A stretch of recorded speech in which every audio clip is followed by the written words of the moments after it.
ಇನ್ನು ನೀಟ್ ಪರೀಕ್ಷೆಗೆ ಕೆಲ ವಿದ್ಯಾರ್ಥಿಗಳು ತಡವಾದ್ರಲ್ಲ, ಅದಕ್ಕೆ ಕಾರಣ ಏನು? 3 ಜನ ತಪ್ಪಿಸ್ಕೊಂಡ್ರಲ್ಲ, ಅದಕ್ಕೆ ಕಾರಣ ಏನಪ್ಪ ಅಂತಂದರೆ ಕಾಂಗ್ರೆಸ್ನ ಕಾರ್ಯಕ್ರಮ ಇತ್ತಲ್ಲ ಅದು ಅಂತ. ಅದಕ್ಕೀಗ ಪೊಲೀಸರು ಫ್ಯಾಕ್ಟ್ ಚೆಕ್ ಮಾಡಿದ್ದಾರೆ. ಎಷ್ಟೊತ್ತಿಗೆ ವಿದ್ಯಾರ್ಥಿಗಳು ಹೊರಟರು, ಏನು ಎತ್ತ ಮುಟ್ಟಿದ ಎಷ್ಟೊತ್ತಿಗೆ? ಎಕ್ಸಾಂಪಲ್, RT ನಗರದ ವಿದ್ಯಾರ್ಥಿನಿ ಮನೆಯಿಂದ ಆಕೆ ಹೊರಟಿದ್ದು 12:57ಕ್ಕೆ, 3 ನಿಮಿಷ ಕಡಿಮೆ, 1 ಗಂಟೆಗೆ. ಪರೀಕ್ಷಾ ಕೇಂದ್ರದ ಎಂಟ್ರಿಗೆ ಇರೋದು 1:15 ಗಂಟೆ, ಅಂದರೆ 1:30ಕ್ಕೆ ಕಟ್ ಆಫ್ ಟೈಮ್ ಇದೆ ಆಕೆ. ಆದರೆ ವಿದ್ಯಾರ್ಥಿನಿ ಬಂದಿದ್ದು 1:33ಕ್ಕೆ, ಅಂದರೆ ಮನೆಗೆ ಹತ್ತಿರದಲ್ಲೇ ಇತ್ತು ಅಂತ ಅನಿಸುತ್ತೆ ಮೋಸ್ಟ್ಲಿ. ಸಂಚಾರಿ ಪೊಲೀಸರು ಇದಕ್ಕೆ ಸಂಬಂಧಪಟ್ಟಂಗೆ ಮಾಹಿತಿ ಕೊಟ್ಟಿದ್ದಾರೆ. ಅಂದರೆ ಅದರ ಅರ್ಥ ಏನು? ಟ್ರಾಫಿಕ್ಕೇ ಇರಲಿಲ್ಲ ಅಂತನಾ? ಅವತ್ತು ಅದೇ ರೋಡಲ್ಲಿ ನಾನು ಕೂಡ ಹೋಗಿದ್ದೀನಿ. ಅರಮನೆ ಮೈದಾನದಿಂದ ಹಿಡಿದು ಕೊಡಗೇಹಳ್ಳಿ ಕ್ರಾಸ್ ತನಕ ವೆಹಿಕಲ್ಗಳು ನಿಂತಿವೆ.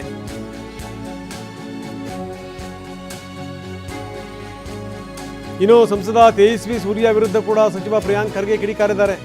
ನಾಚಿಕೆ ಎಲ್ಲ ಸಂಸದರು, ಏನು ಹೇಳಕ್ ಸಾಧ್ಯ?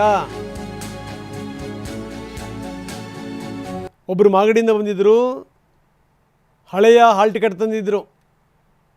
RT ನಗರದಿಂದ ಬಂದಂಥವ್ರು ಒಂದು ಟೈಮಿಗೆ ಬಂದು ಲೇಟಾಗಿ ಬಂದರು. ಇದರಲ್ಲಿ ರಾಜ್ಯ ಸರ್ಕಾರದ ತಪ್ಪೇನಿದೆ ಅಂತ ಕೇಳ್ತಾರೆ ಪ್ರಿಯಾಂಕ್. ವಿದ್ಯಾರ್ಥಿ ದಯವಿಟ್ಟು ನಾಚಿಕೆ ಇರಲಾರ್ದಂಥ ಸಂಸದರಿಗೆ ನಾನೇನು ಹೇಳೋಕ್ಕಾಗೋದಿಲ್ಲ. ಪದೇ ನಾನು ಇದ್ರ ಬಗ್ಗೆ ಆಗಲೇ ಸ್ಪಷ್ಟೀಕರಣ ಕೊಟ್ಟಿದ್ದೇನೆ. 3 ಜನ ಬರೀಲಿಕ್ಕೆ ಆಗಿಲ್ಲ. ಒಬ್ಬರು ಮಾಗಡಿಯಿಂದ ಬಂದಿದ್ದರು, ಇನ್ನೊಬ್ಬರು ಹಳೆಯ ಹಾಲ್ ಟಿಕೆಟ್ ತಂದಿದ್ದರು. ಮೂರನೇ ವಿದ್ಯಾರ್ಥಿ ಯಾರು RT ನಗರಿಂದ ಬರ್ತಾಯಿದ್ರು. 1:15 ಡೆಡ್ಲೈನ್ ಇರುವಂಥ ಎಕ್ಸಾಮಿಗೆ 12:57ಕ್ಕೆ ಮನೆ ಬಿಟ್ಟಿದ್ದಾರೆ. ಎಷ್ಟು? 12:57. ಅದರಲ್ಲಿ ಸರ್ಕಾರದ ತಪ್ಪೇನಿದೆ? ಹೌದು, ಯಾವ ವಿದ್ಯಾರ್ಥಿನೂ ಕೂಡ ಎಕ್ಸಾಮ್ ಮಿಸ್ ಮಾಡಬಾರ್ದು. 11 ಗಂಟೆಗೆ ಗೇಟ್ ಓಪನ್ ಆಗುತ್ತೆ. ಅಪ್ ಟು 1:30 ಗೇಟ್ ಏನು ನೀವು ಒಳಗಡೆ ಹೋಗ್ಬೋದು ಪರೀಕ್ಷೆ ಬರೀಲಿಕ್ಕೆ. ಈಗ ಭಾಳ ಜವಾಬ್ದಾರಿಯಿಂದ ವಿದ್ಯಾರ್ಥಿ ಇರ್ಬೋದು, ಪೋಷಕರು ಇರ್ಬೋದು, ಬೇಗ ಬಿಟ್ಟು ಇರ್ಬೋದಲ್ಲ. ಎಷ್ಟು ಜನ ಬರೆದಿದ್ದಾರೆ ಎಕ್ಸಾಮ್ಸು? ಲಕ್ಷಾಂತರ ಜನ ಬರೆದಿದ್ದಾರೆ. 3 ಜನ ಮಿಸ್ಔಟ್ ಆಗಿದ್ದಾರೆ. ಅದು ಬೇರೆ ಬೇರೆ ಕಾರಣಗಳಿಂದ ಹಾಗಾಗ್ಬೋದು. ಏನು ನಾನು ಸುಮ್ಮನೆ ಮಾತಾಡ್ತೀನಾ? ಈಗ ಅವರು ಯಾವಾಗ ಬುಕ್ ಮಾಡಿದರು, ಯಾವಾಗ ಅವ್ರ ಮನೆ ಬಿಟ್ಟಿದ್ದು ಎಲ್ಲ CCTV ಫುಟೇಜ್ ಇದೆ. ಅವರು ಹೇಳಲಿ, ತೋರಿಸ್ಬಿಡ್ಲಿ. ಈಗ ಮೊನ್ನೆ ಬಾಂಬೆನಲ್ಲೂ ಕೂಡ ಒಂದೇ ಕಾಲೇಜ್ನಲ್ಲಿ 4 ಜನ ಮಿಸ್ ಆದ್ರಪ್ಪ. ಅದಕ್ಕೆ ಮಹಾರಾಷ್ಟ್ರ ಸರ್ಕಾರ ಕಾರಣನಾ? ಡೆಲ್ಲಿನಲ್ಲಿ ಮಿಸ್ ಆದರು, ಡೆಲ್ಲಿ ಸರ್ಕಾರ ಕಾರಣನಾ? ಬಿಹಾರ್ನಲ್ಲಿ 30 ಜನ ಅರೆಸ್ಟ್ ಆದರು. ಏನಂತ? ಈ ಪೇಪರ್ನಲ್ಲಿ ಜಾಕಿಗಳು ಕೂತ್ಕೊಂಡು ಬರೆಸ್ಲಿಕ್ಕೆ ಅಂತ. ಹಂಗಂದರೆ BJP ಸರ್ಕಾರ ಕಾರಣ ಅಲ್ವಾ ಅಲ್ಲಿ ಬಿಹಾರ್ನಲ್ಲಿ? ಪಡ್ಕೊಂಡಿದ್ದೀನಿ. ಸುಮ್ಮನೆ ಆ ಕುಟುಂಬದವ್ರಿಗೆ ಕೂಡ ನಾವು ಮಾತನಾಡಿದ್ದೇವೆ. ಸುಮ್ಮನೆ ಅವರಿಗೆ ನಾವು ಈ ನಿಮ್ಮ ಸಂಸದರ ಹೊಲಸು ರಾಜಕೀಯನಲ್ಲಿ ತರಬಾರ್ದು ಅಂತ ಸುಮ್ಮನಿದ್ದೀವಿ. ಸಂಸದರು ಯಾರಿದ್ದಾರೆ ಅವರು. ಬನ್ನಿ, ನಮ್ಮ ಪ್ರತಿನಿಧಿ ಪ್ರಜ್ವಲ್ ಈಗ ನಮ್ಮೊಂದಿಗೆ ನೇರ ಸಂಪರ್ಕದಲ್ಲಿದ್ದಾರೆ. ಪ್ರಜ್ವಲ್, ನೋಡಿ ಹೆಂಗಿದೆ ಅಂತಂದರೆ, ಆರೋಪಗಳು ಬಂದಂಥ ಸಂದರ್ಭದಲ್ಲಿ ಇಡೀ ವ್ಯವಸ್ಥೆ ಎಷ್ಟರ ಮಟ್ಟಿಗೆ ಅಲರ್ಟ್ ಆಗುತ್ತೆ ನೋಡಿ. ಬೇರೆ ಯಾವುದಾದ್ರೂ ಏನಾದರೂ ಕೇಸ್ಗಳಾದಂಥ ಸಂದರ್ಭದಲ್ಲಿ ಇವರು ಇಷ್ಟೇ ದೊಡ್ಡ ಪ್ರಮಾಣದಲ್ಲಿ ಪೊಲೀಸರು ಕಣ್ಣಿಗೆ ಎಣ್ಣೆ ಬಿಟ್ಕೊಂಡು ಹುಡುಕ್ತಾರ, ಎಲ್ಲ ಮಾಹಿತಿಗಳನ್ನು ಕಲೆ ಹಾಕ್ತಾರ.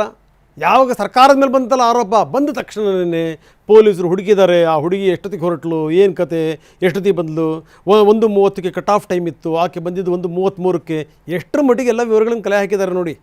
ಈಗ ವಾದ ವಿವಾದ ಶುರುವಾಗಿದೆ, ಏನಂತೀರಿ? ರಂಗನಾಥ್, ಅವತ್ತು ಆ ರಸ್ತೆಯಲ್ಲಿ ಟ್ರಾವೆಲ್ ಮಾಡಿದಂಥ ಪ್ರತಿಯೊಬ್ಬರಿಗೂ ಗೊತ್ತಿದೆ, ಕಾರ್ಯಕ್ರಮ ಶುರುವಾಗುವಂಥ ಹೊತ್ತಿನಲ್ಲಿ ಸಾಕಷ್ಟು ಟ್ರಾಫಿಕ್ ಕಂಜೆಷನ್ ಇತ್ತು. ಮತ್ತು ಬೆಂಗಳೂರಿನಿಂದ ಟುವರ್ಡ್ಸ್ ಏರ್ಪೋರ್ಟ್ ಕಡೆ ಹೋಗುವಂಥವ್ರಾಗ್ಬೋದು, ಮತ್ತು ಏರ್ಪೋರ್ಟ್ ರಸ್ತೆ ಕಡೆಯಿಂದ ಟುವರ್ಡ್ಸ್ ಸಿಟಿ ಕಡೆ ಬರೋವಂಥವ್ರಿಗೆ ಎರಡೂ ಬದಿಯ ರಸ್ತೆಗಳಲ್ಲಿ ಟ್ರಾಫಿಕ್ ಕಂಜೆಷನ್ ಇತ್ತು. ಇದು ಎಲ್ರಿಗೂ ಗೊತ್ತಿರುವಂಥ ಸತ್ಯ. ಮತ್ತು ಲಕ್ಷಾಂತರ ಜನರು ಆ ರಸ್ತೆಯಲ್ಲಿ ಟ್ರಾವೆಲ್ ಮಾಡುವಂಥವ್ರು ಕೂಡ ನೋಡಿದ್ದಾರೆ.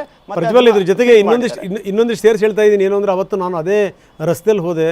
ಅರಮನೆ ಮೈದಾನದಿಂದ ಹಿಡಿದು ಕೊಡಗೇಹಳ್ಳಿ ಕ್ರಾಸ್ ತನಕ ಕೂಡ ವೆಹಿಕಲ್ಗಳು ನಿಂತಿದ್ವು. ಆ್ಯಂಬುಲೆನ್ಸ್ಗಳು ಬಾಯಿ ಬಿಡಕತ್ತಾ ಇದ್ವು. ಕೇಳುವಂಥವ್ರು ಯಾರು ಕೂಡ ಇರಲಿಲ್ಲ. Please continue.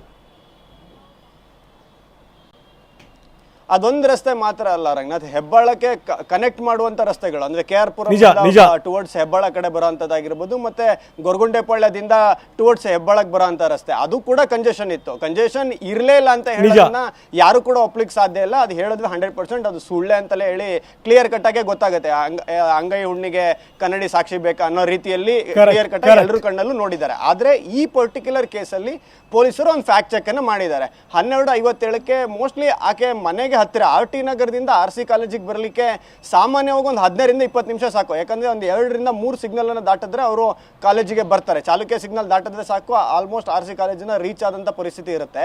ಆ ಒಂದು ನಿಟ್ಟಿನಲ್ಲಿ ಏನಾದರೂ ಅವರು CCTV ದೃಶ್ಯಗಳಲ್ಲಿ ಇವರು ಪರಿಶೀಲನೆ ಮಾಡಿದಂತೆ, ಟೆಕ್ನಿಕಲಿ ಅನಾಲಿಸಿಸ್ ಮಾಡಿ ಪರಿಶೀಲನೆ ಮಾಡಿದಂತೆ 12:57ಕ್ಕೆ ಆಕೆ ಮನೆಯಿಂದ ಹೊರಡ್ತಾಳೆ.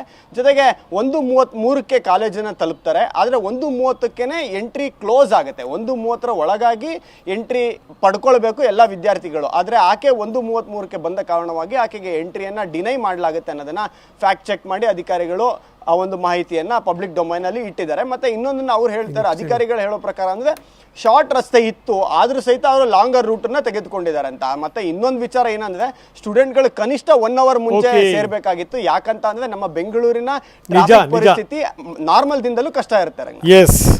S thank you very much ತಮ್ಮೆಲ್ಲ ಮಾಹಿತಿಗೆ.